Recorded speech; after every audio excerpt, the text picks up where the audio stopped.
Pronti? 1, 2, 3.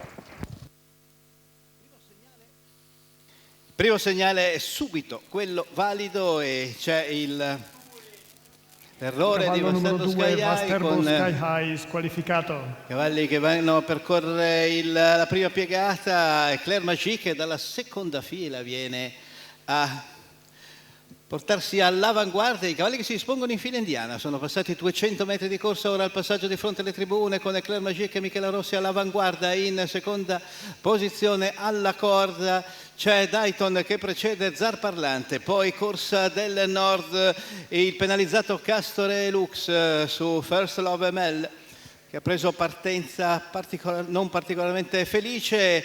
La fila indiana che va a completare la seconda piegata con una parziale veloce in 14,7, 38 i primi 400 di corsa, siamo ora al passaggio ai 600. Vanno a percorrere il rettilineo opposto alle tribune. Claire Magique, il francese Michela Rossi all'avanguardia nei confronti di Dayton che precede Zar Parlante e via tutti gli altri al completamento del mezzo miglio iniziale, percorso in 1,01 e 2 decimi con parziale in 14,9. Non lesina l'andatura il battistrada sulle sue tracce, sempre Dayton con Maria Laura Lonano che precede Zar Parlante.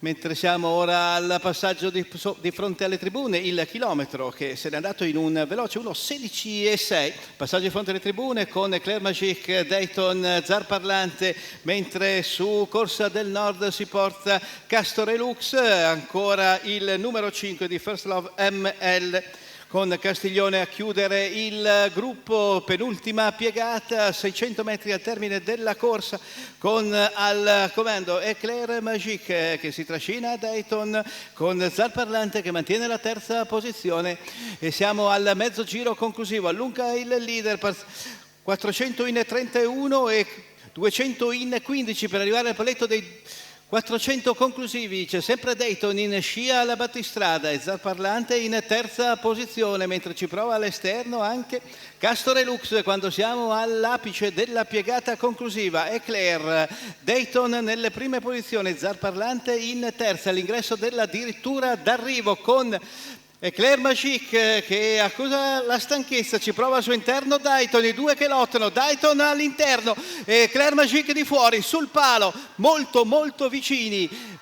Con in terza posizione Zar Parlante, 29,9 per gli ultimi 400, 29,2 per i penultimi 400, un brillante arrivo per Dayton in upper stretch con Maria Laura Lonano ad inscenare lotta aperta con l'iniziale battistrada e Claire Magique, i due che lottano testa a testa. Rivediamo le battute finali sul palo simultaneamente con Zar Parlante in terza posizione a precedere Castiglione.